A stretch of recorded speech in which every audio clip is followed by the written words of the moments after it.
I want to thank you all for bringing this very, very important debate on the floor of the National Assembly.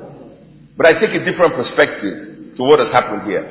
You have to go back in history to understand why there was a civil war in the first place, and 50 years later, why the same people are agitating for independence. In '66, we had the first coup, where it was alleged that the Igbos wiped out northern leaders in the military. Second coup, Gawan took over, and there was a lot of bloodshed, killing the Igbos. Igbos were killed in the north. They moved back to eastern Nigeria. Ojukwu became head of state, declared a nation called Biafra. The war started. We fought for 3 years. The war was over, and southeastern Nigeria and eastern Nigeria, as it was called, was integrated into Nigeria. That is the background. Now, when the war was over, I asked the Vice President of Nigeria a fundamental question. There are two questions asked. One, why did you erase the bite of Biafra from the map of Nigeria? And he said that at the Supreme Military Council meeting, they felt Biafra would rise again. And so the federal government at the time did everything possible not to talk about the war in Nigeria. So, from 1970 to the present, a generation of Nigerians who were born did not know we had a civil war. And I know a lot of young people who do not know Nigeria fought the war.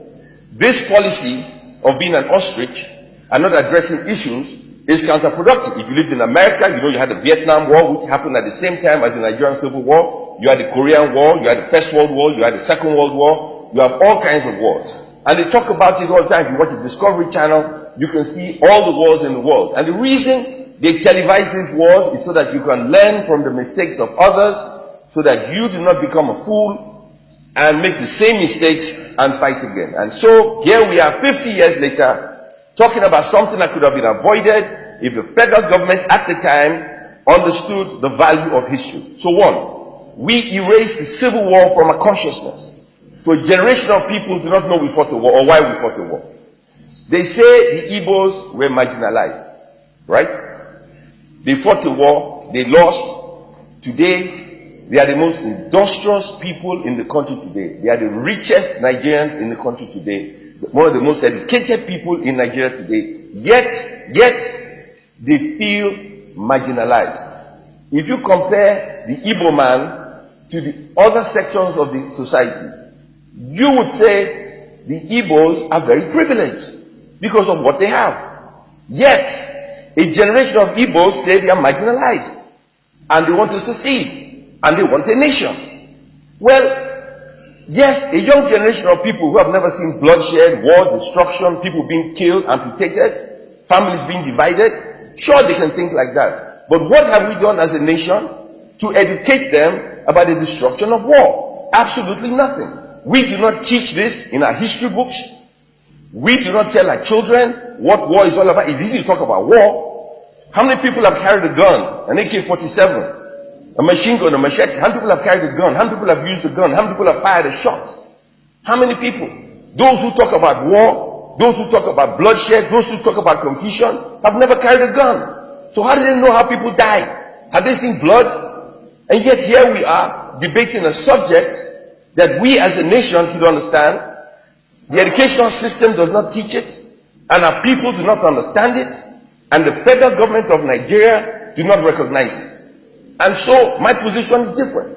If the federal government do not recognize a fundamental problem in our educational system, a fundamental problem on how television is viewed across the country, then we have a fundamental problem, and we must address the problem at the source.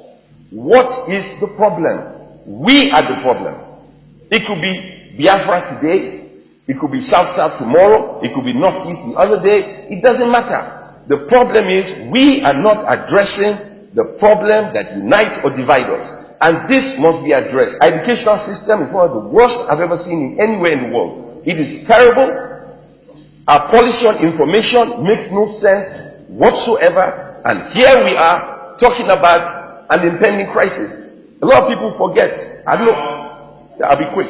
How many people remember December 31st, 1983, when there was a military coup. A lot of people forget. I was in the office of Punch newspaper, Oluwabodere. I did not know he was dying of cancer. But there he said to me, Nigeria must change, and he will do whatever he took to bring down the Shagari administration. He did an editorial 3-4 days before the military coup. Front page, back page, inside front page.